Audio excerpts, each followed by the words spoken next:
The following program is intended for mature audiences. A democratic republic of sports. The Sportsocracy with ESPN Asheville hosts Tank Spencer and Jeremy Greene. And welcome into the Sportsocracy. I'm Tank Spencer. Jeremy Greene's alongside. It is a Tuesday morning here in the Sportsocracy. That means we're going to talk waiver wire. We got buy, sell, hold, and of course last night's Monday night football game. Plus we're going to squeeze in a quarterback ranking currently in the NFL. Wow, Monday night football. I was not expecting that. I did not expect that the Tennessee Titans would be able to come out and set the pace like they did. Derrick Henry is a beast among men. Derrick Henry is not of this world, and I'm telling you, I'm going to keep saying this until it happens. He's going to break. If you keep running him like this, it's not going to go well. I just remember I said it. Yep, we know. We know you've been saying it over and over and over again. And one day, yes, you may be right. However, he is so goddamn good. Oh, he's good. He's just amazing. I'm pretty confident he's not of this world. 3 touchdowns last night against a defense that we all thought was pretty damn good against the run, especially. Well, I mean, you also got to remember, half of his yards came on one run. Where there was also an egregious hold right at the point of attack.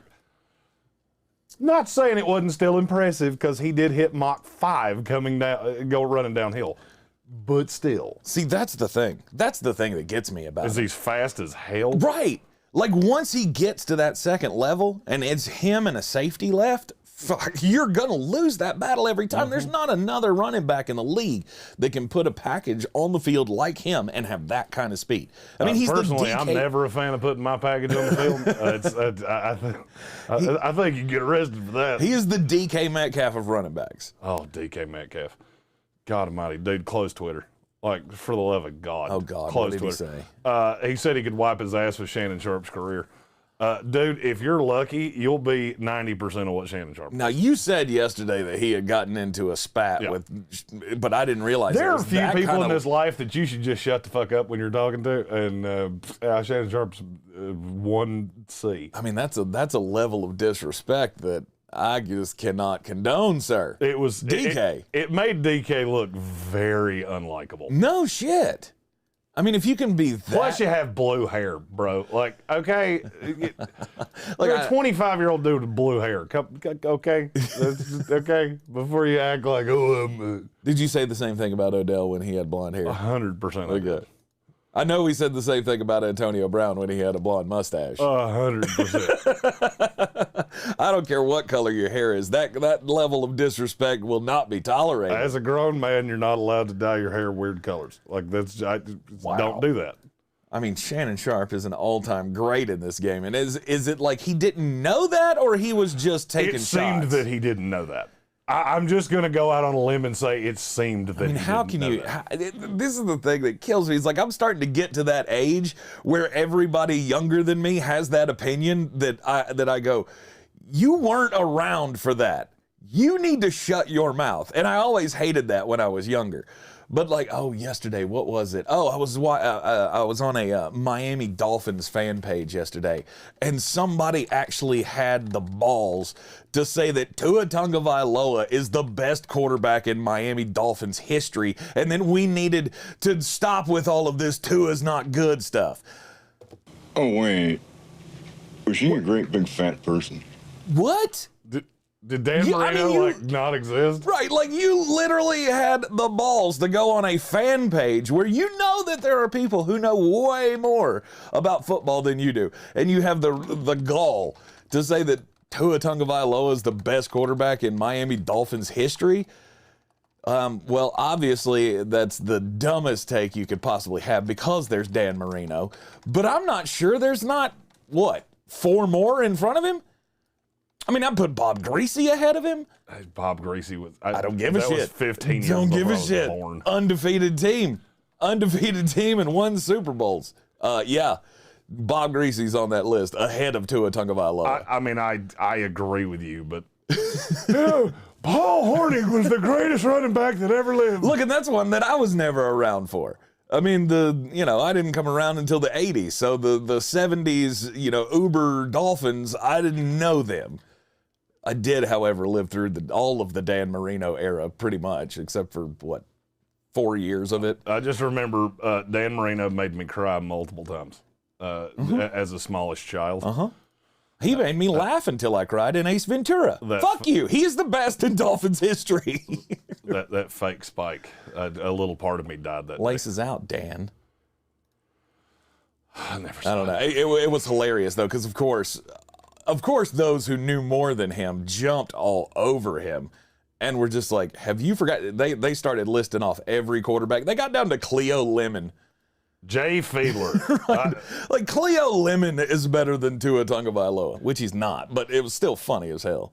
No, stop that. Jay Fiedler was. We're gonna rank the quarterbacks later in the show, and you're gonna see that Tua's higher than I want him to be because the bottom of this league is horror awful. Anyway, rabbit hole into a rabbit hole. Let's get back to Monday Night Football last night. The Buffalo Bills, I mean, they're still one of the best teams in the league. They're not the best team in the league anymore. Matthew Hoffman said, I've never seen Ace Ventura. Yeah, one day, we'll play this game of movies I've never seen. That's not in the top 20 of most shocking ones I've never seen. But no, I haven't. Of course he hasn't. No, I haven't. Of course he hasn't. I don't watch movies. I think we've been over this. But anyway, there's a whole lot to take away from last night's game. I mean, how did you like the game plan of the Buffalo Bills there late in the game? Running the ball, going for it on fourth down. All in. Winners win, losers lose. Let's go. All gas, no break. Fuck off. We're on the road. We're on the 3-yard line. Let's do this. But I'm fine with it. In that scenario, I'm always going to be a fan of the play-action rollout pass to the tight end. It seems to work over and over and over again. Not me. I have a ginormous quarterback that I can. Here's what I didn't understand. They have one good defensive lineman. One. Why did you run it right at him? Right. That part I didn't understand. Jeffrey Simmons is the top 5 best player. You don't know who they are. Indeed. And I'm not talking about you. I'm talking about NFL fans on the whole. Right. The average NFL fan has not a freaking clue who Jeffrey Simmons is, and he is a bad mofo. Right. I don't know. It didn't. I was not expecting that to go down the way it did last night, but I'm glad it did because it finally makes me not feel bad when the power rankings come around, which will be coming out tomorrow here at 10 a.m. in the Sportsocracy. And that will be recorded. We will not be here. Yeah, I will not feel weird anymore about how highly I have the Tennessee Titans ranked, because this is what they're capable of. They're capable of going in and setting the pace against any team in the NFL, and that's dangerous. It's the fact that they're inconsistent about it that you can't have them in that Super Bowl contender tier. They're not a Super Bowl contender, but they're clearly the best team in that division. There's no doubt about it. And just think about this: we were all down on Tennessee after they got shellacked by the Cardinals. Them and the Bills now have the same record.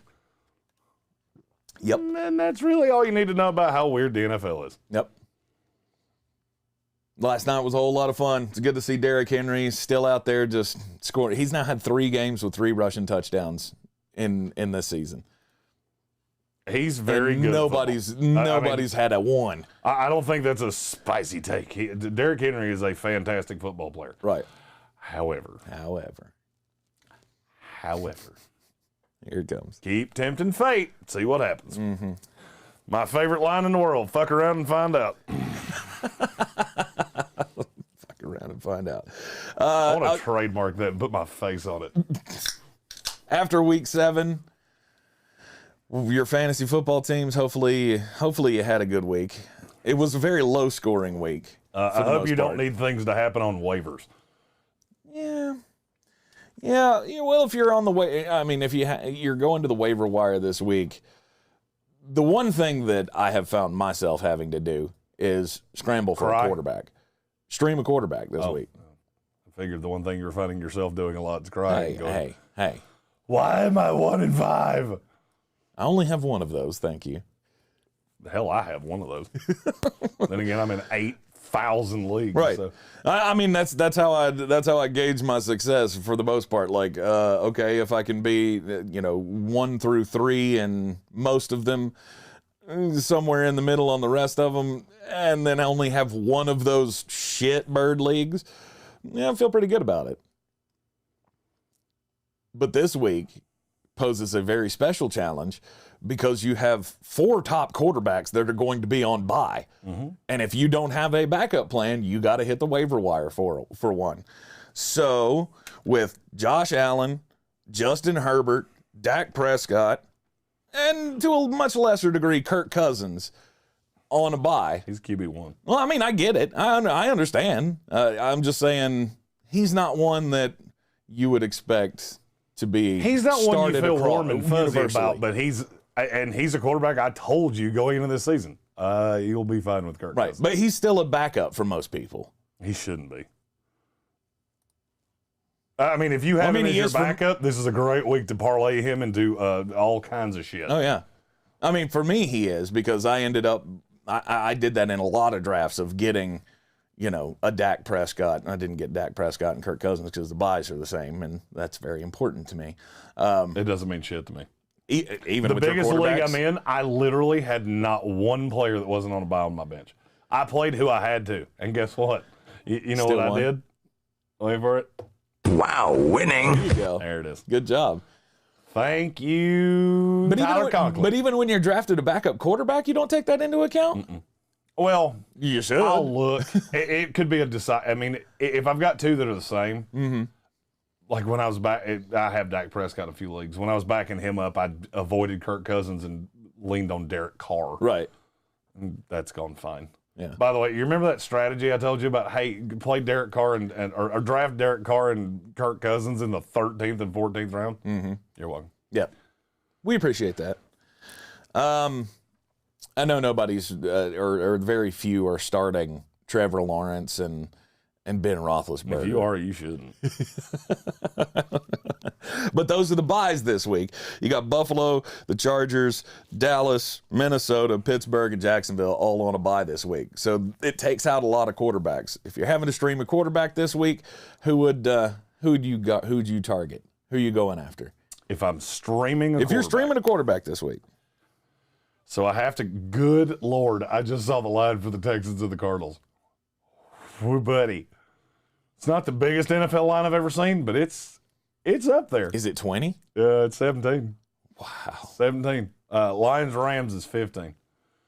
I did like Sean McVay saying, maybe we didn't handle that Jared Goff thing exactly the right way. And I feel like there was another sentence he wanted to say, which was, but he said he wanted to fuck my girlfriend. So he had to go. He had to go. I don't think that's a decision he's regretting at any point. We didn't handle it well, but sorry about your luck. If I'm streaming a quarterback, it's Sam Darnold. I'm in He's agreement. still lowly owned. Mm-hmm. A lot of people will drop him this week, and I will happily go pick him up. Mm-hmm. Sam Darnold. By the way, we're going to do players to buy, players to sell, and players to hold later. Yeah. There's another quarterback that if you could go get him, this is the week to go get him. I'm glad that's the one you started with, because that's where I started, was Sam Darnold's facing the Giants this week. And I like the chances of a bounce back for him. I do too. After 2 weeks that have not gone particularly well. He's 56% owned in Yahoo leagues. So he very may well be available in your league. Matt Ryan against Miami. Was that the one? Mm-hmm. Yeah. Matt Ryan faces Miami this week. And, I like Kyle Pitts a lot this week after his big week. I like Matt 2 weeks Ryan ago. a lot going forward. Mm-hmm. We might, since you went ahead and did that, we might as well go ahead and go douche.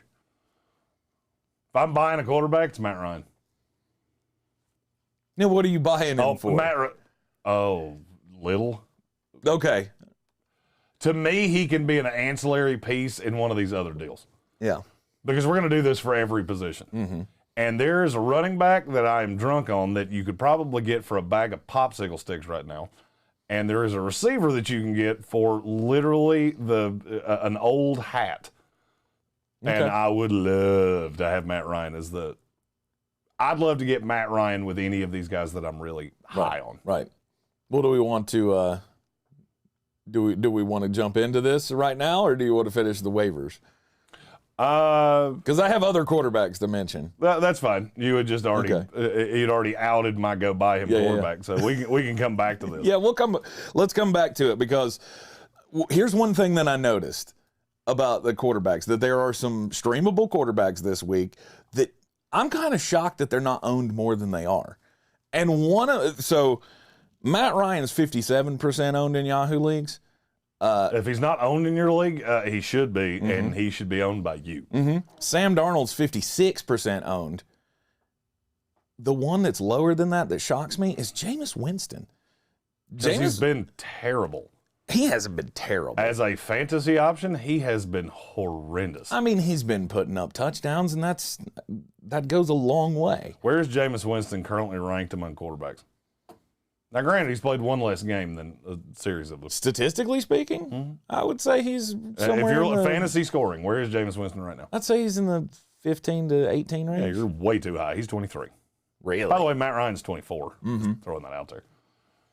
But Matt Ryan, I see a future with. Here's the problem with Jameis Winston. Okay. One, Michael Thomas not ready to come back yet. Yep. He won't be back for a few weeks. Yep.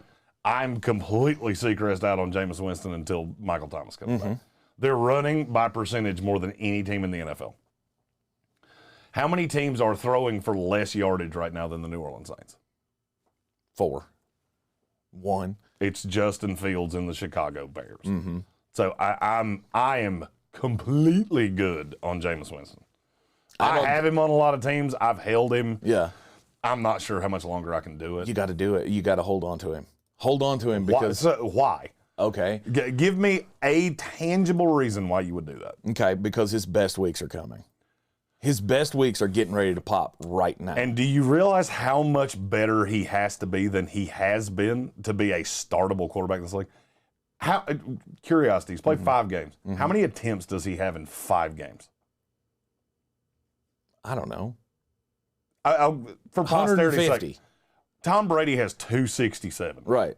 It's in 6 games. Jameis is in 5. I get that. Right. Jameis Winston has 116 attempts in 5 fucking games. 116?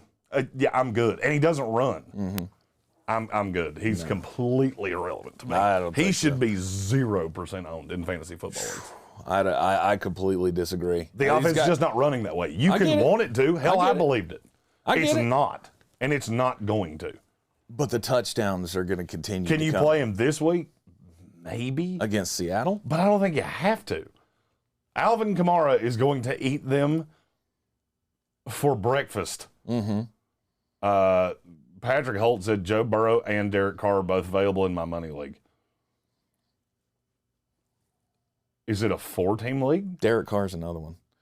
Joe Burrow's the right call to that, by the way. Yeah. That's it. Derek Carr's another one. He's only 52% owned. Yeah. He's lower owned than Sam Darnold and Matt Ryan. And if you're being really honest, Derek Carr is quarterback 14 right now. Sam Darnold's quarterback 11. He should be lower owned than Sam Darnold. Darnold has 5 rushing touchdowns. Right. That's gigantic. I get it. I mean, I like Derek Carr. But to finish the point on Winston, he's got Seattle this week. Then he's got Tampa Bay. Then he's got Atlanta. Then he's got Tennessee. At what point is Michael Thomas coming? Hold on, we got one in the comments. Yeah. Oh, Patrick Holt said it's only 8 teams. That makes sense. JT moving. We're like an AA meeting for sports. All right. What's up, JT? He said, I trade away Derrick Henry and Chris Godwin. I received Jonathan Taylor, DJ Moore, Nyheim Hines, and Gronk. Do it. You get 4 starters, you give up 2. And I firmly believe Derrick Henry may die before this month's out. I would be all the way in for that. That's a good one. That's just me. But, I mean, I would have to get something of that level. Gronk's I don't know the answer to this, so I'm going to have to look it up. In 5 games, no, they played 6. I lied. Gronkowski's the Gronk's played 3 games and he's tied in 8. Yep. Yeah, that's a win. Especially as bootsy as tight end is. Mm-hmm. And there is a tight end in the top 5 that you need to run away from like he is on fire. Who's that? I'll tell you later. Later. Okay. And it's somebody I've told you to have. Mm-hmm. Now the tight end whisperer is telling you, run like a motherfucker. Yep. Now, if you're in a smarter league and those guys are not available, I wouldn't hate it if I had to do Tua this week. Against Atlanta? I just don't think you're ever going to get to that point. He's going to be... I don't think any fantasy league is going to be... I mean, unless you're in Superflex. Mm-hmm. If you're in Superflex, then okay, but I think I would rather run a second running back, or a third running back, excuse me. Mm-hmm. Like, I'm in a Superflex, half point per carry, and I'm rolling with... I just so happen to draft really well. I have James Robinson, Nick Chubb, and Joe Mixon. Yep. I'm running 3 running backs. Mm-hmm. In that scoring format. I understand quarterbacks are safer, but yeah, I'm just there's no path to me that I look at Tua Tagovailoa and go, do you know how many fantasy points he's averaging per game? Oh, it's like 12. It's 13 and a half. Yeah. Do you know who that's behind? Mac Jones, Jimmy Garoppolo, and Jared Goff. Mm-hmm. Stop. Yeah, I'm out on Tua. I don't have any interest in Tua as a fantasy option. Against Atlanta this week, it would be one of the best matchups he's going to see. And I get that, but the thing about matchups is, yes, you have to play matchups, but you also have to be smart. Mm-hmm. Because, all right, play the game flow game. Does that game shoot out? It can. I don't agree with you. I don't know what the line on that game is, but I'll bet if I was setting it, it would be 46.5. Okay. And I haven't seen Alexander in the comments yet. He may beat me to this if he's here. I would set it at 46.5. Okay. Because those are 2 reasonably inept franchises. Mm-hmm. But they're both really bad against the pass. Go! And I could see Matt Ryan coming out and having a good game, and that's going to force Miami into throwing the ball. I have no issue with Matt Ryan. Mm-hmm. It's Tua Tagovailoa that I have a problem with. Right. I just see a lot of attempts coming, and Jalen Waddle's a special cat. Mm-hmm. I don't disagree with anything you just said. Okay. Fact or fiction, he had his best game that he will have all year against the Jacksonville Jaguars. I don't think so. I'm going to say fact. He had 324 yards or something like that. Couple touchdowns, and that's as good as he'll be all year. He could do that again this week. I do not agree with you. And then there's Carson Wentz. I don't mind that one. That one makes sense. The thing that, if I was choosing between the two, I would choose Tua over Carson just because he's facing the 49ers. It's going to be a tougher defense for him to face. Matchup-wise, I would take my chances that Tua would have a spike week more than Carson. I don't hate Carson moving forward, but if I'm having to play one of them this week, which I am in the situation of my bye week, I think I would go Tua over Carson. My computer has decided it does not want to work anymore. That's wonderful. So, yeah. Isn't that fun? Don't you love being live? Live's fun. Live is fun. Let's see. Miami, Atlanta, the over-under is, well, I'll be damned, 47.5. There you go. Not my first tour on the turnip truck, just throwing that out there. Mm-hmm. It started at 48.5. It's been bet down a point a day. I'm Seacrest out. Kevin Vick said there's two completely different sounding bells. Who has mine? I do. Do you? I have. Yeah. No, I have the one that you have the one that came out of the radio studio. I've got the one that we brought over from the. Havoc 6927. We're like an AA meeting for sports. Havoc. He said Derrick Henry's a monster. Yes. Yeah, he is. He is the scary creature that hides under your bed, and people should dress up as him for Halloween. Right. I'm just hoping by the time Halloween rolls around that he's not in a body cast. Jeremy likes to play the fun games of guess where they're ranked, and he uses the PFF rankings. And we were talking about that this morning. He said, guess who the number one PFF running back is? And I went, if it's not Derrick Henry, they're doing it wrong. It's not Derrick Henry. And it's not Derrick Henry. Go ahead and tell him who number one is. Tony Pollard. Oh, my God. See, Tony Pollard does a lot of things. Yeah, but this is why I look at those lists and go, yeah, I get it. I like Tony Pollard, but damn, man, you got to take into account He's not the just number production. one. He's 10 points ahead of every running back in the league not named Cordero Patterson or Aaron Jones. By the way, if you had Cordero Patterson as the number 2 rated running back in the NFL, you're the devil. Yep. Literally. Yeah. You should put horns on your head and go scare children because you are Satan himself. Yeah, to me, it's got to be Derrick Henry on every list. I don't care what your he can do everything list says. Rob Johnson says, I wish I'd drafted Henry instead of CMC. Give it time. McCaffrey, they're That's being gonna have to very take a careful with massive swing. McCaffrey. They're being very careful with McCaffrey. You just have to get to the playoffs. That's the name of the game. Problem is, I want Dude, that man, bro production. said, thankfully, Henry only had 20 carries and not 30 plus. Yeah, there you go. Bingo. There's That a was big my takeaway. number one takeaway from last night is, yeah, hey, you're starting to come around to my side. You're starting to see it my way. Right. By the way, there's another Tennessee Titan that if I was doing a living embodiment of how I want to feel about this player, it would be my face as a hungry hippo just going, give me all of it.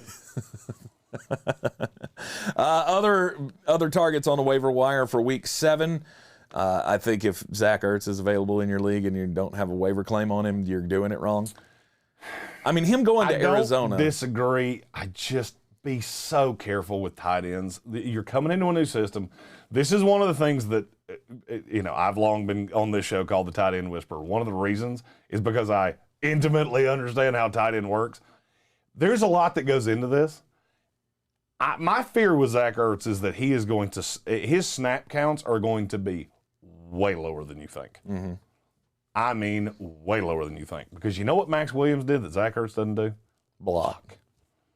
And Ertz can do it. He's just not great at it anymore. He was better at it when he was younger than he is now. Mm-hmm. So, I mean, I get it. I just set your expectations way low. Yeah. I mean, he is 61% owned. So the chances that he's going to be out there in your league if you play with a bunch of smart people, it's probably not going to be. I mean, he was the pickup for the week last week for me. So I think if you might have missed your chance to get him, but now, especially after the trade, if he's available, you have to go get him. I don't think you have to go get him. There are other tight end options that I like better. Unless you have one of the big tight ends already. And I don't agree with that. I would be, rest of the year, tight ends that I would be higher on than Zack Ertz. Obviously, Dawson Knox, he's not available in your league anymore. Jared Cook, Hunter Henry, Dallas Goedert at this point. I'm higher on him than I am on Zack Ertz. You got to look at, there are only so many targets to go around. Who's he going to eat into? Oh, Max Williams had a big game. Yeah. One. Played 5 games. He averaged 5 points a game. So just remember that. He had one big game. Other than that, he was bootsy as hell. I think it's Kirk. I think he's the one he hurts most. I don't.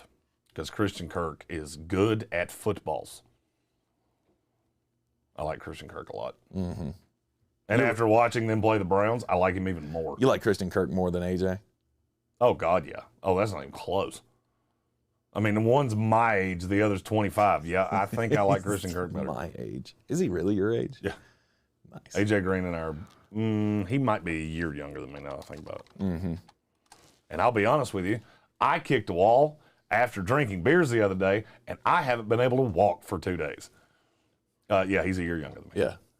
I still think AJ's performing better than even He's I fine. expected him to this year. He's fine. I He have scored, no qualm he scored with AJ 13 Greene. or more points 4 out of 5 games. And- I feel and pretty damn good about his usage. And I get that. To me, he's not super fantasy relevant. AJ Greene right now is wide receiver 30. Just looking at receivers around him, he's one spot behind Marvin Jones. If you offered me Marvin Jones for AJ Greene, I would literally break your phone to keep you from hitting cancel. You wouldn't have to. I'd give him to you. Marvin Jones? Yeah. Ooh, you're drunk. Ooh, Lord help. Usually I'm the one that's drunk in this studio. Oh, definitely. I would definitely give him to you for AJ Green right That's fine. I mean, in every argument, somebody's wrong, and this one is you. And this one is because me. Marvin Jones is the one in Jacksonville. Mm-hmm. AJ Green's lucky if he's the three in Arizona. The three. No, I think he's solidly the two in Arizona now. Patrick Holt said hashtag don't kick walls. I don't remember doing it, and I didn't do it on purpose. I went full Tank Spencer and just didn't see a wall. Right. Or something. I don't know what it was. Whatever it is. It cracked the nail on my toe, and it's very fucking painful. Yikes. That's why you don't wear flip-flops when you drink. Thank you. I was just going to say the exact same thing. I mean, most grown men don't wear flip-flops either, but most people's feet don't swell like Rosie O'Donnell's face when they wear a closed-toed shoe. So. Donovan Peoples-Jones. He's on my waiver wire pickup this week. He should be. 8 targets last week, and I mean, I know the Hail Mary touchdown that he caught was fluky as hell. I you're really saying don't care. bad defense wrong, but Again, knock the damn ball down. fluky How as is hell. that so hard? Right, like Josh Allen. Even Josh Allen knows to knock the damn ball down when it gets knocked up into the air. Patrick It was a Holt great said- heads-up play by him last night. Patrick Holt said, got to hide those hobbit feet in something other than flops. I don't have hobbit feet. For a ginormous human, I take care of myself. Yeah. No big deal. Yeah. There's not a lot of hair on those feet. Do you shave your feet? Oh, Do you manscape your feet? no. I've never done anything to my, ever. Right. Although I have been accused of getting my toes painted, which it just happens that way. I don't do that. They're just naturally shiny. Okay, I want you to sound this out. You know me pretty well. Yeah. I don't want anybody to touch me. Nope. Ever. Nope. My wife, my children, and that's it. Yeah. Do you really think I would let some stranger touch my feet? No. First of all, I'm ticklish as Not shit, a and I am chance. going to Judy kick you right in the throat. And it wouldn't take 2 seconds. The first time you go, pow! And you're bleeding. And the cops are coming. And I paid you $150 for this. What the fuck? Lost out all around on that trip, didn't you? Yeah. That was a weird little rabbit hole. It was, but I'm telling you, one day I'm going to get a bunny that just hops to boop, boop, boop. I'm done. I'm done giving. I've given up hope on the bunny rabbit. We've been talking about that for a year now. Yeah, this OBS shit's hard. Yeah. If you know anybody that knows that, maybe shoot them my Twitter or something, because I can't figure it out.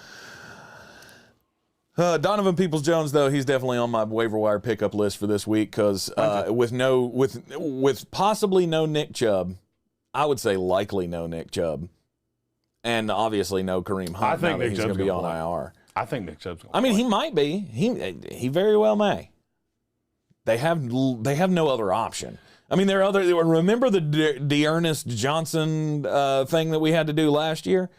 And sure, he was good for a week, but I don't know that they want to go after that again. They may be forced to focus on the pass this week, and Donovan Peoples-Jones becomes one of the only living, breathing guys that can benefit from that. I don't think it's going to be Odell. I have given up all hope on Odell with Baker Mayfield. Plus, Baker's got the shoulder thing that just, and he's not good to begin with.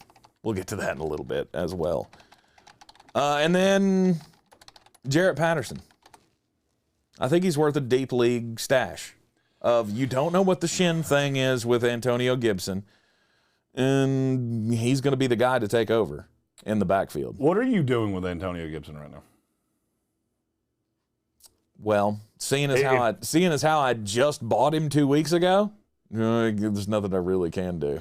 I'm not talking about your one random individual. I'm talking about broad scale. What are you doing with Antonio Gibson? I'm holding Because on it to him. seems like everybody and their brother is down on him, and I cannot for the life of me figure out why. Yeah. Oh, J.D. McKissic's getting so much. He's getting 13.5% target share. He always did. Mm-hmm. That's not new shit. I mean, if you fell for that dumb shit that Ron Rivera said of, oh, we're going to run Antonio Gibson in the CMC role. No, you're not. No, you're not. No, you're not, because that's not who he is. Mm-hmm. Ooh, can I tell you another a fun little stat about Antonio Gibson? What's that? I just had this pulled up. How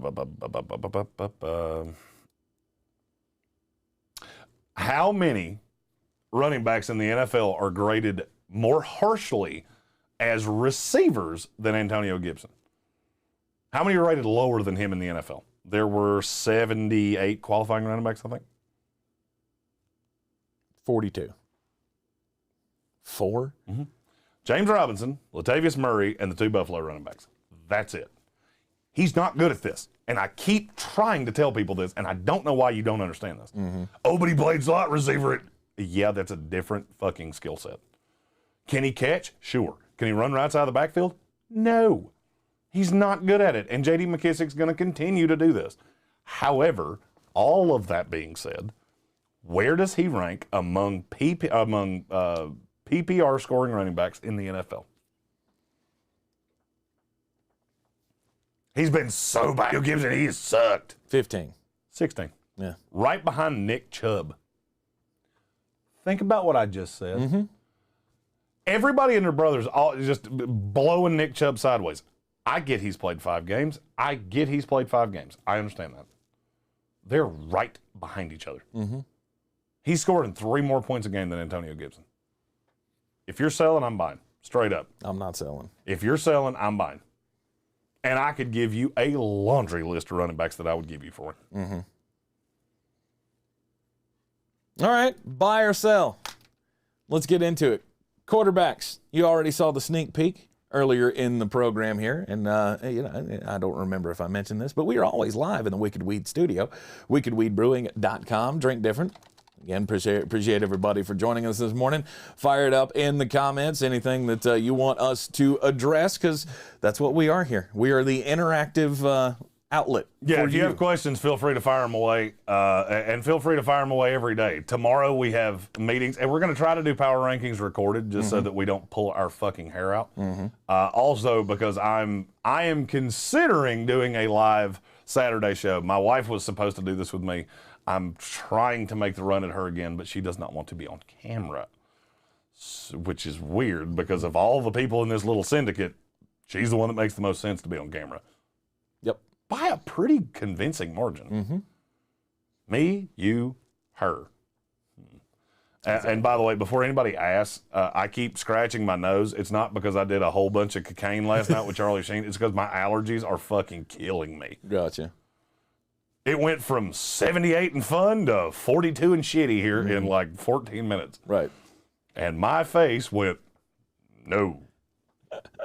Anyway, check out our friends at wickedweedbrewing.com. Wicked Weed Brewing, drink different. Hit that subscribe button too so you see all of our individual team-by-team, game-by-game content as it comes out here on the channel. Had the first round of recaps last night. We'll have the other round of recaps coming out today as well. The ones that didn't get out last night, my computer did they not? crashed. Oh. Yeah, well, they'll get out today then. Yes, they will all be out today. Mm-hmm. My goal is to put them out in one batch so that you, our lovely people that watch us every day, can just hit one and then just let them run. Right. Anyway, this video last week has 3,500 views. Yeah. So thank you. Thank you for that. Your shares and your likes and your wonderful things. That's what does that. Exactly. And we appreciate them yes. more than you know. Yes, we do. Buy, hold, or sell. Quarterbacks in the NFL. So you're buying Matt Ryan right now. I'm all in on buying Matt Ryan. Okay. Explain yourself. What have you seen in the last couple of weeks that makes you go, you know what, Matt Ryan may not be all that washed up? Have you noticed that every time we talk about a team and how their schedule is, they're a bootsy team and we're talking about their schedule, you notice the Falcons are on their every time? Mm-hmm. The Dolphins, the Panthers, the Saints. My computer will not go again. In your time. In your time. In your time.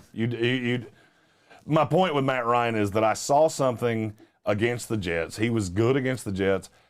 I think they're figuring out that I almost called him Mike Jones. Running Mike Davis right up the middle doesn't make a whole lot of sense. Bingo. So you're going to see this spread out. Hey, it finally came along. The Cowboys, whose secondary is not particularly, it's not bad, but it's not great outside of Trayvon Diggs, who would be lined up on Calvin Ridley. Mm-hmm.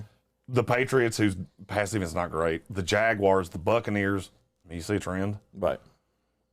and just for posterity's sake, your first week matchup in the playoffs, at home against the Lions. At home against the Lions, and this is a guy you can get for either nothing or very little. Mm-hmm. So Matt Ryan is the buy.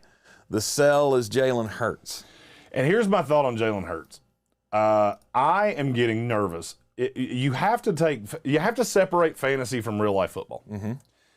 The Philadelphia Eagles think they're competitive. Mm-hmm. They're not. They're not, and you're going to see it very quickly. So one of two things is going to happen.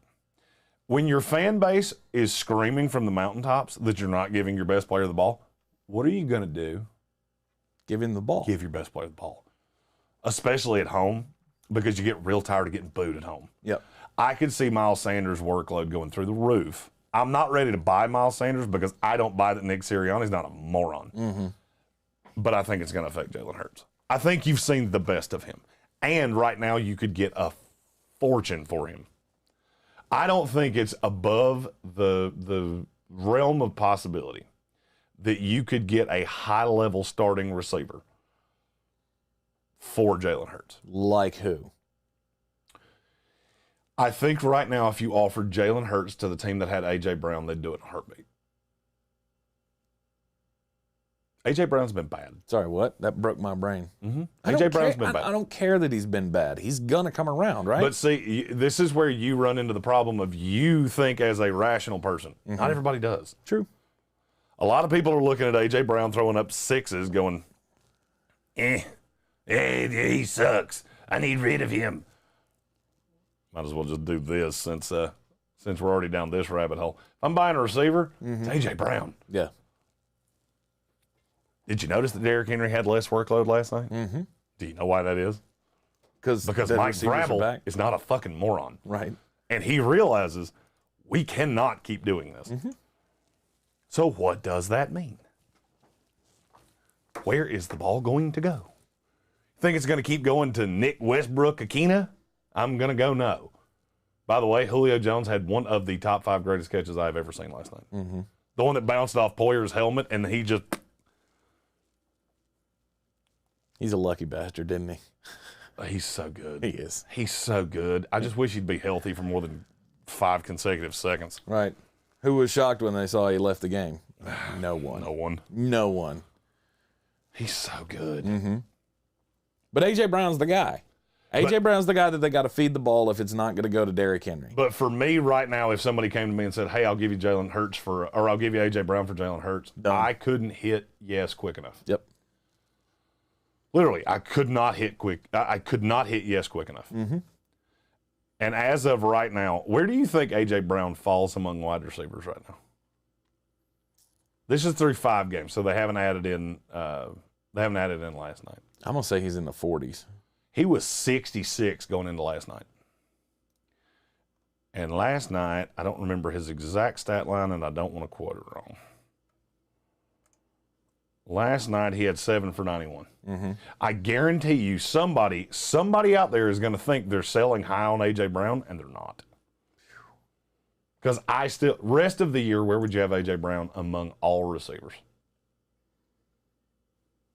I've already done this, so I know exactly where I have him. I don't know, 14? I have him at 8. 8.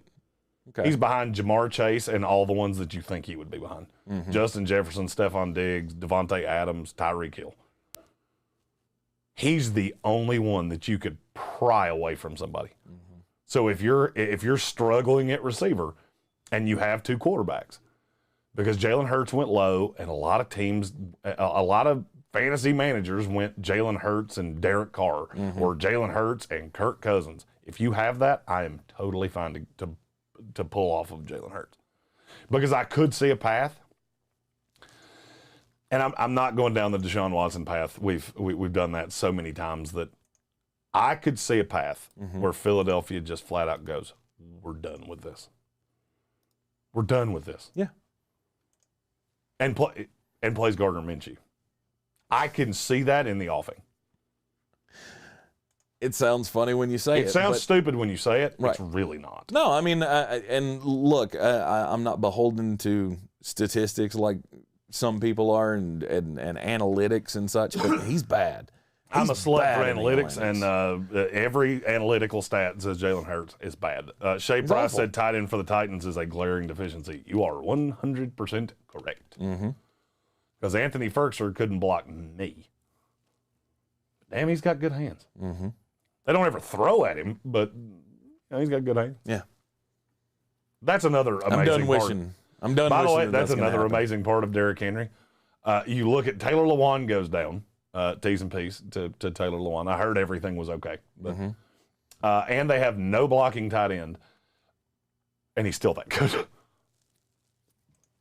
Yeah. Just imagine if he was in, I don't know, Minnesota, where they have 5 run-blocking linemen and a big monster tight end with a man bun. Right. So I was going to judge the man bun, and then I realized I'm like 3 weeks away from it. So. Yeah. All right, so buy A.J. Brown right now. You're selling Adam Thielen. Like he's on fire. Why? He just had his best game of the year. That is the best game he will have all year. And you can literally, I wouldn't be shocked if you could trade these two players for each other. I wouldn't be shocked if somebody would give you A.J. Brown for Adam Thielen right now straight up. Okay. And they might add something to it. Is it going to be something great? No. Are you absolutely car ramrodding them? Yep. Adam Thielen will be fine. He will be fine. But I think you're selling him on the high side right now. Moving forward. Especially if you could get A.J. Brown out of the deal. 100%. Right. Moving forward, where do you have Adam Thielen rest of year? He's wide receiver 12 so far. I'd say 18. I can't knock him too much. He's in the mid-20s for me. Okay. Because Tyler Conklin's a thing. Dalvin Cook will be a thing again. Justin Jefferson is a thing. KJ Osborne is a little bit of a thing. Not much, but enough. Yeah. They tried to get Chris Herndon involved against Carolina. There's just a lot of pieces in that offense. But he's the most reliable one. No, Justin Jefferson's the most reliable one. By a lot. Okay. By a lot. I mean, I'd say Justin Jefferson. Upside. Yeah, I'm saying that's where I would go. I would say Justin Jefferson's got the most upside, but you talk about the guy that's been there forever, has the best connection. It's Adam Thielen. If anybody knows what Kirk Cousins wants to do with the ball on a certain play, it's going to be Adam Thielen. He's not a guy that's ever going to be not on the Oh, and I'm not saying he's going to be not bad. tip top on the. I would say the first thing you do is you look Justin Jefferson for a nanosecond. If it doesn't look like that's open, you're going immediately to Adam Thielen. Here's my problem with Thielen. Over the course of the last 2 years, and now he was hurt for a block of last year. He's played 8 games in no, that's not right. He's played 10 games in 2 years. He has 4 games in single digits in those 10.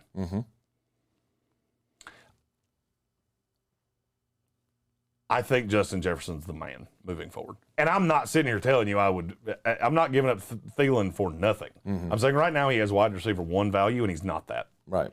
He's not. He hadn't been that in 2 years. Okay. So if I can get somebody like A.J. Brown, to me, that's a steal. I can get down with that. I just don't think the gap rest of the season is as marked between A.J. Brown and... Jason Trump asked, would you take Antonio Brown for A.J. Greene? I would not. Or for A.J. Brown. I would not. No. I think you've seen the best of Antonio Brown. I think you've seen the worst of A.J. Brown. I don't know about the... Yeah. You've seen the best. Yeah, you've seen the top side, but the thing is, he can do that again. He can do it any week. I don't disagree. And so while you've seen the top side, that doesn't necessarily mean he's not going to keep doing it. Antonio Brown is a back-end wide receiver 2 to me, because there will be games where he just disappears. Agreed, because there has to be. By the way, have you noticed that his best games have all come with Rob Gronkowski on the sideline? There's a fucking reason for that. Because there's, I mean, all of them are the same way. I feel like Tommy is still going to force the ball to Gronk when he gets back onto the field. Mike Evans gets left out every now and then. Chris Godwin seems to be the odd man out in most games now. Yeah, I don't know what to do with Chris Godwin. Oh, I'd really be selling. If you could But find I don't know that what you one, can get. I don't know. But if you could find that one person in your league that believes that Chris Godwin's going to be the guy moving forward, go for it. You got to do some research and you got to do some prodding with the other guys in your league. But if you can find that one guy that's still real super high on Chris Godwin, take it for all you can, because I was completely wrong about that. So far this year, I have been completely wrong on you want Chris Godwin instead of Mike Evans. Remember when we were going through that phase? Yeah, that's done. I've never come off of Antonio Brown, and I'm still not doing it because there is something Here's there. what nobody wants to talk about. Antonio Brown's touchdown dependent. He has 2 speeds. Yeah. He scores 10 points or less, or he scores touchdowns and's in the 20s. Yep. Touchdowns are cyclical. They always have been. They always will be. He scored touchdowns with no Gronkowski. Gronk will be back. I'm not saying he's going to. I'm not saying all the touchdowns are going to filter Gronkowski. I'm saying it changes the offense. Yes, it does. It changes the way the offense runs. And I like Antonio Brown with no Gronk. If you told me Gronk didn't play another game all year, then now we have a discussion. Now we have something to talk about. I think Antonio Brown and A.J. Brown would be close. He's going to, though. 100%. Yeah, 100%. Should I trade away? Your last name's Pata. If you can phonetically spell your name, I don't want to butcher your name. I want to try. Jugraj. Should I trade away? We're like an AA meeting for sports, so welcome in. Welcome, Jugraj. Should I trade CMC for Darrell Henderson and Debo? Yeah. If somebody offered that, I think I would. Yeah. I think I would. I mean, we're Panthers affiliates, so we know McCaffrey pretty well. Here would be my fear on McCaffrey. And this is one of those things I'm going to say, and it could come back to bite me in the ass 6 weeks from now. I'm not sure that this is not who he is now. I'm not sure that he's not dinged up running back constantly. Yep. Because, and I blame Matt Rule and I blame Joe Brady for this, because they've become so dependent on him. And I have harped on this. We opened our ESPN radio show yesterday with this. They've become so reliant on him that the offense is bad when he's not around. So now you've beholden yourself to that. That's been my fear with Tennessee.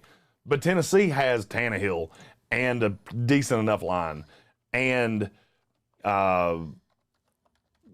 Brown and Julio Jones and all the things. Right. Don't get that beholden to a running back because they do break. So, but to answer the question, yeah, I think I would. I think I would take Darrell Henderson and Debo. Vic Shelton said Nashville was crazy packed with Bills Mafia. I fully believe that. God almighty, those people travel like crazy. They're all over the place. I know more Bills fans than I know damn near any other team in the league. Yep. Living in Asheville, North Carolina. Yep. Because unfortunately, their fan club brings out more people. Their fan club's cool. Their fan club is very cool. Their fan club, they congregate. By the way, they were at Village Porch last night, and I know that because every time I went out on my balcony to enjoy nicotine, which keeps me from setting things on fire, every time anything happened, I could hear them. Yeah.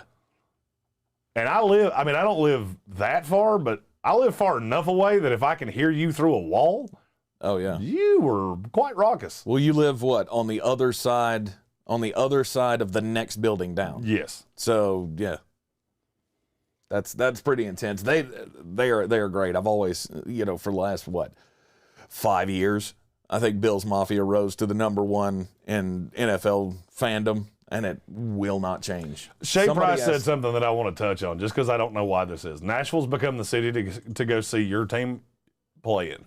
Why is that?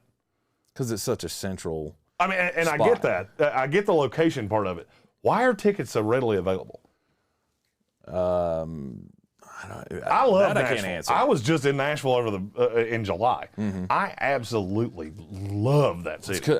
And I think it's because. And they support everything. Yeah, but I think it's because, knowing the state, I did work in the state for a while, and the NFL is secondary in that state. Rob Johnson, I think, actually just hit it on the head because Nashville's full of non-locals. And Patrick Holt may have come in with the to finish off the double play. There's a lot to do in Nashville other than football. You are right. Right, but it's not. It's weird because the NFL is not first and foremost in that state. The first and foremost sport in that state is college football, has been and will forever be. You get to that west side of the state, it's a little bit different because you got Vanderbilt there and you got Memphis. It's just weird. Michael White said, want to go to a Niners game there with me in December. You could have said anything right there. You could have said, hey, do you want to go to a Dixie Chicks concert in December? And I would have probably gone, yeah. Really? Because I love Nashville. Love it. Oh, I thought that was going to be a Dixie Chicks statement for a second. I was like, okay. No. I mean, I'm not a fan, but I am not a fan. You don't like the Dixie Chicks? No, I don't at all. They had one good song, and the rest of them were super annoying. Ooh, which one? Traveling Soldier. They actually had another one, but I can't remember the name of it. They played at funerals. It makes me cry every time I hear it, and I don't cry, so I just don't listen to it. Mm-hmm. Nashville's a fun place. I'm not going to repeat what Kevin Vick just said, but it did make me laugh, and that is rare. Yeah. Well, the fat one was hot, too. Then she lost all the weight. Yeah, and then but see, she had this thing, and it had teeth in it, and it had opinions that were all real stupid. I'm not paying you for your opinions. Yeah. I don't care about your feelings. Rob Johnson said in the comments, T. Higgins not worth the wide receiver 2 anymore with a question mark, and I'm going to say yes. I'm going to say he's not worth that anymore. The targets just aren't there. Most of the targets are going to T. Higgins. Well, here's the problem. He missed 2 games, which is skewing this a little bit. Okay. Oh, God. I had avoided that question just solely because I didn't have an answer to it yet, so I was trying to come up with an answer for it. I mean, you say the targets are not there. I mean, I don't agree with you. I mean, he had the second most targets on the team the last 2 weeks. I understand that. Well, he has 28 targets in 4 games. He's averaging 7 a game. And with Joe Burrow, you know what? He's a high-end wide receiver 3. Yes. I'm gonna split the baby, and I'm gonna say he's a high-end wide receiver 3. So I just want to hear you say, you're right, Tank. He's not a wide receiver 2 anymore. He can be. No, I'm not. See, I knew he wasn't going to do it. No. He never wants to give me the validation that I so seek. Stop seeking it and I might give it. No, but the answer is yes. He is not a wide receiver. I think he can be a back-end wide receiver too. He can be. That Bengals schedule is weird. Right. Because there are several teams on it that I can't figure out what the hell they are. And I'm sure we'll talk about him tomorrow in the power rankings. Yeah, T. Higgins is one of those guys. If you're selling, I'm probably going to low-key buy. All right, continuing on. I completely forgot the path we were down here with the buy or sell wide receivers. All right, next up, running backs. Let's go tight ends. Let's go tight ends. Okay. The buy is George Kittle. Yes. Because I guarantee you whoever has him, and I know this because I do have him in a lot of places, is probably starting to get a little uneasy. I don't care. I don't care who the quarterback is. I don't care about his injury history. I don't care about any of that shit. Because when he comes back, you know what he's going to be? Number 1. The 3rd best tight end in the league. Yep. He's going to be the number 1 option when he comes back. And right now, you can get him for markedly less than that. Yes. Not for me. For me, I'll save you the trouble of asking because the answer is going to be thick off. Yeah, but the average fantasy football player is probably sitting there scared of what the quarterback situation is and scared that he's still sitting on IR. I'll ask you a fun... Get him while you can. I'll ask you a fun stat that I saw on Twitter last night. What player in the NFL that went on average in the first 3 rounds of fantasy football leagues is the average ownership of team record the worst? I didn't say that exactly the right way. What player that went the first 3 rounds do their teams have the worst average record? It's not George Kittle. That's not why I asked that. Don't know. Saquon Barkley's 1. George Kittle's 2. That shocked me. I mean, I understand that, he's missed games and he wasn't particularly good in the games that he did play. I don't care. I just don't give a shit. Tight end's so bad. Although, if you listen to me on Pat Fryermuth, your patience is about to be rewarded. If you want to pick somebody up on waivers, that's the guy to pick up on waivers. Because you know who's going to pick up the slack for Juju Smith-Schuster? Mr. Pat Freiermuth. And stop with Eric Ebron. Can we just stop with Eric Ebron? Tight end rushing touchdown. Yay. Nobody was playing him. Stop. Speaking of Tommy, what was his name? I've already forgot. Tommy Stevens, that was his name? The guy that scored the touchdown last night? Oh, no, it wasn't Tommy Stevens. That was a Panthers draft. Yeah, he was quarterback. Yeah. No, who was it? Was Tommy something. Sweeney. Tommy Sweeney. Yeah. Screw Tommy Sweeney. Where the hell did you come from? That was Dawson Knox's touchdown last night. Damn it. Screw you and your hair. I just figured while we're talking about tight ends, I'll get that out of there. Hair. Well, of course. I'm jealous of everybody with hair.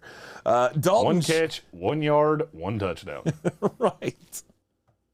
I'm just saying that Dawson Knox stat line would have helped me out a little bit more last night had Tommy Sweeney not been the target on that one.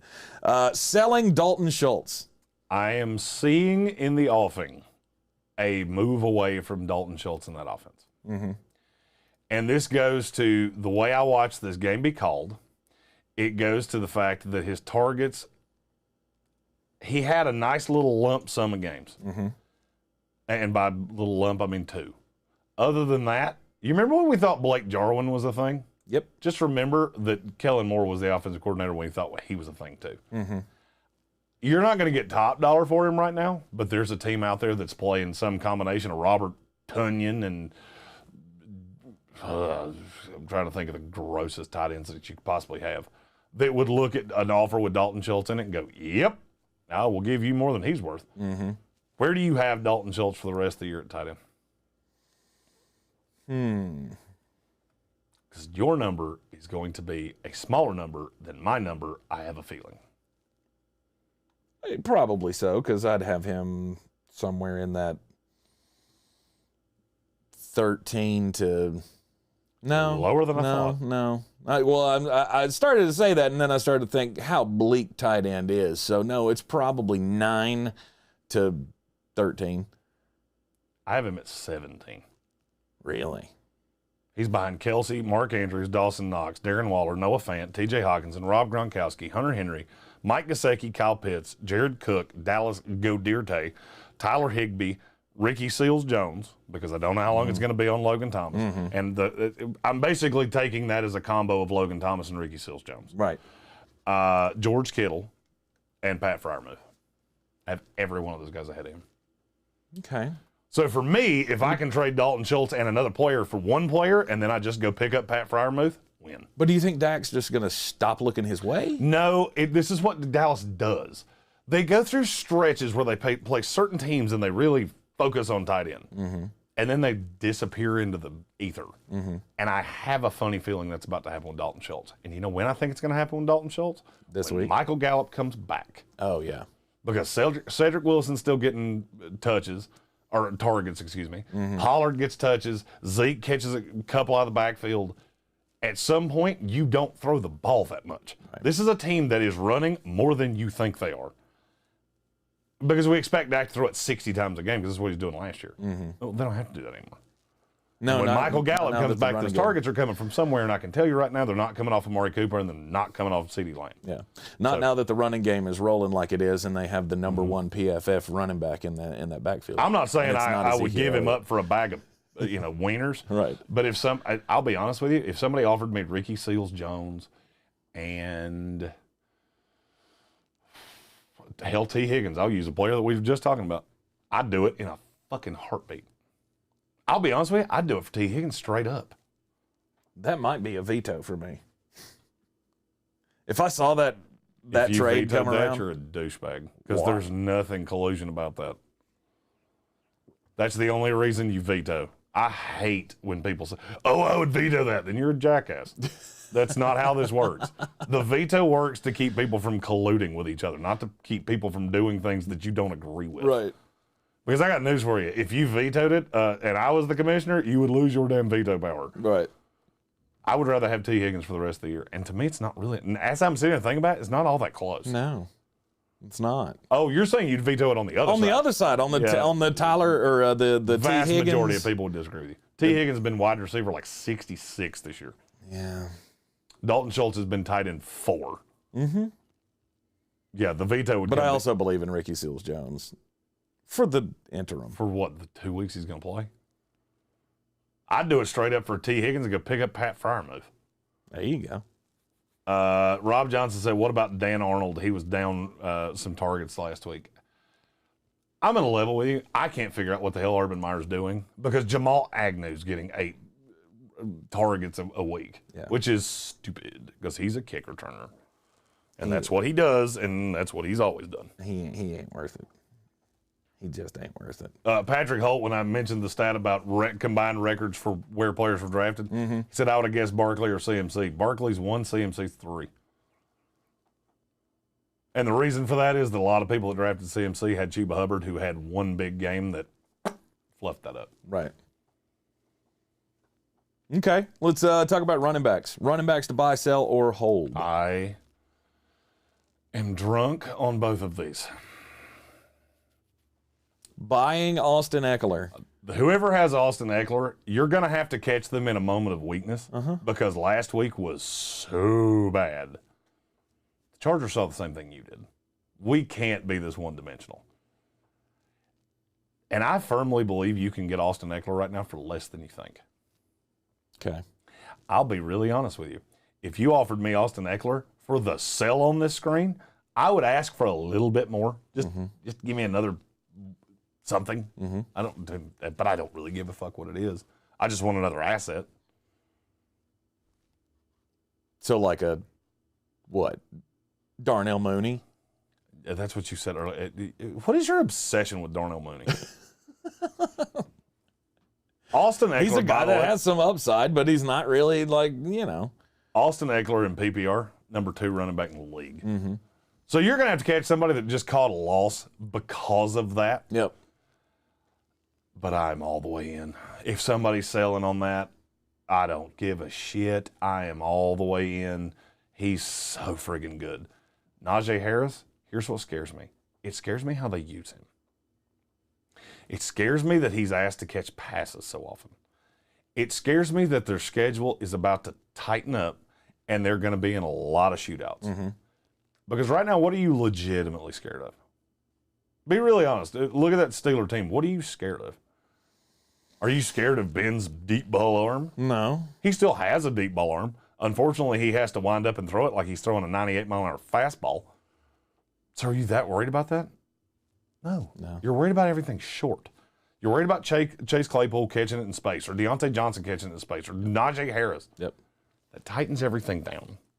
And I look at Najee Harris and just go, yeah, you're getting a ton of tote. A ton of workload. And right now, I'll just concoct a deal that I feel like you could get, especially this week.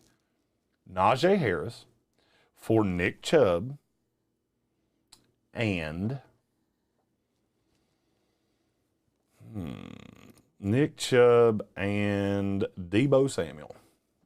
I feel like you could get that in damn near every league you're in because Najee Harris has been ridiculously good. Especially, and here's what other analysts don't tell you, if you've got a Steelers fan in your league and you snipe Najee from him and he's been good and he wears that jersey on Sunday, you would be shocked how much he's willing to give you. I have used Steelers players as a cheat code forever.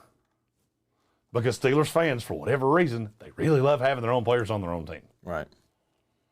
Patrick Holt said, I just read that Seattle's contacted Cam Newton. Yet, did you read the line that Pete Carroll said right after that, where he said, we've contacted a lot of people. We called a lot of people. Cam Newton's not signing a contract in this league. And I'm going to say this again. His vaccination status had exactly as much to do with his unemployment as my hair color has to do with the reason that I'm not on The View.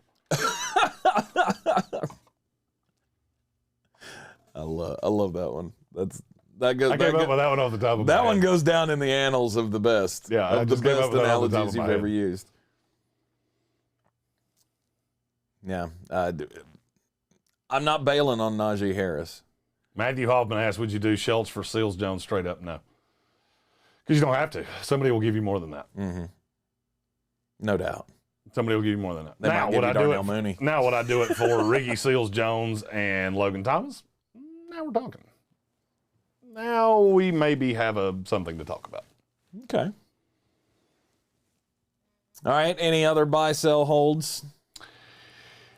This is a week that you're going to see a lot of movement in fantasy leagues because there's a lot of players that they give up easily. And you have to understand what you have in a player.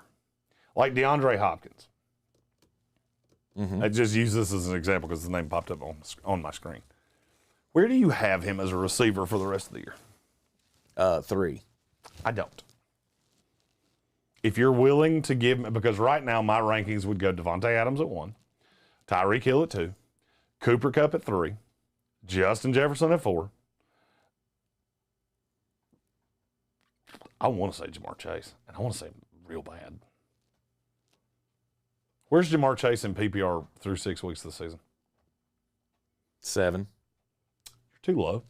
He's 5. Wow. Okay. And I look at guys like that and go, that's not going to stop. DeAndre Hopkins is going to be inconsistent. I'll be honest with you right now. If you offered me Jamar Chase for DeAndre Hopkins, I'd do it in a fucking heartbeat. Do I think Jamar Chase is a better receiver than him? No. Do I think he's in a better situation? Yes, I do.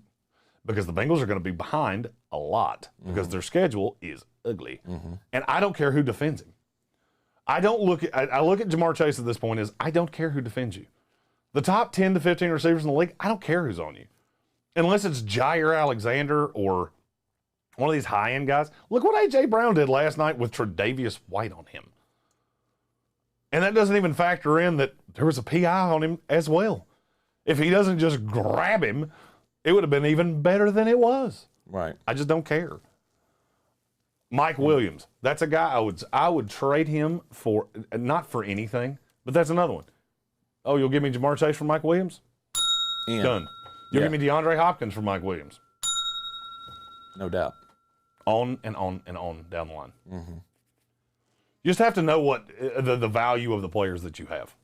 And you have to remember, and one of the things I love about Tank is that he does this regularly. You give your opinion of what you view on a player. Yes. What you view on a player that you have doesn't mean shit. Because you have to convince somebody else. So if you have a much higher view of a player on somebody else's team and they have a much higher view of somebody on your team, that's the reason I think the veto is so stupid. I mean, it's just ridiculously stupid. Because I'll give just an example. If I had Antonio Brown, I would trade Antonio Brown right now straight up for Keenan Allen. A lot of people would think that's stupid, and I've seen somebody in the comments say, "I'm ready to give up on Keenan Allen." I'm not, and I would bet $1 to a donut if we did from week 7 to the last week of the season, Keenan Allen outscore him. Right. And I think it'd be aggressively. No, that's not one that would be completely off the rocker for me. No, and I couldn't come up with one. No, I mean, I could have. But it serves your purpose on the face. Like, you know how I feel about Antonio Brown, so I wouldn't necessarily have that feeling, but the average person would. The average person would look at that and go, Antonio Brown for Keenan Allen is dumb. Not to me. No. And it's not out of the realm of possibilities for me either. But you talk about DeAndre Hopkins. He's not a guy that I'm down on. I'm not down on him. He's going to be inconsistent. There's too many weapons on that team. But I mean, think about it. He's still one of the best in the league, and he's getting ready to go up against Houston and Green Bay. And Houston's a blowout, of which if he doesn't catch the first 2 touchdowns, he may not see another target. Now, he's always the first target. No, he's not. DeAndre Hopkins is not the first target for Kyler Murray. God, it irritates me when you say shit like that. Listen to what I said. If he doesn't catch one of the first 2 touchdowns, they're up 14-0. The game's over. And they know that. I'm not saying he's not the number 1. I'm saying if in that game, the Houston shields coverage over to him, and you've got Christian Kirk sitting one-on-one up top, no, it's not a DeAndre Hopkins game. Right. This is a mistake that people make in fantasy football constantly. Oh, they're playing a bad team. Cool. I don't fucking care how bad this team is. How are they going to defend him? The only player on this team you'll ever see double coverage on is DeAndre Hopkins. So if it's a team that does what Houston does, which is play a safety over top of good players, no, I don't like DeAndre Hopkins. Now, do I like Christian Kirk? Yep. Do I like Rondale Moore? A fuckload. Do I even like A.J. Greene? Yeah, because he's not going to catch coverage like that. So you have to look at how teams play. So one of the reasons I love Pro Football Focus so much, there's a reason I use their shit so often. Because, like Jair Alexander follows whoever your best receiver is. I know he's hurt. That's just an example that I use. Not everybody does that. Not every team, like Tre'Davious White, he was on every receiver on that field last night. You know why? Because that's how they play. Yep. But DeAndre Hopkins is going to have bootsy weeks. There's too many targets on the team. Okay. That was really my only point with that. All right. Fair enough. As we wind down here, we got it's 11-17. Do we want to jump into the quarterback ranking here, or do we want to push it off? No, you know what? We can do that Thursday. Let's do that Thursday. Yeah, it's sitting there ready to go. We got off on a tangent, and but we love getting off on tangents, especially when it's your questions coming at us. This is part of what we wanted to do. The goal of this program was to bring you into the program and make you part of the producer core of give us what we want to talk about. This is the goal every day. We may not always get to what we tease, but we will eventually get there. And week after week, you never know where this show is going to go. That's why we wake up and come in here and do this every day. Bingo. So again, we want to thank everybody for joining us here in the Sportsocracy on this Tuesday morning. We will be recorded tomorrow with Power Rankings. We have a meeting in the morning, some businessy things. We're hoping we have a grand announcement for you by the end of this week that will be part of the content on this show moving forward, and we're trying to lock in the schedule and all of those things. So we'll be recorded tomorrow, and we will be recorded Friday morning. Okay. So might even do quarterback rankings Friday morning. I'll put it on the Facebook page. If you don't already follow the Facebook page, now would be a great time to do it. Because that's where we put everything. Right. We will keep you updated, and Jeremy will set the schedule just on a whim during the show. So you never know how it's going to change. You never know. So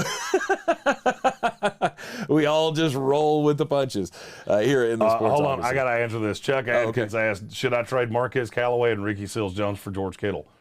A billion times yes. Yes. Tell me you got offered that. If they offered you that, you should use them as your minor league system from now on. Because we all have one of those.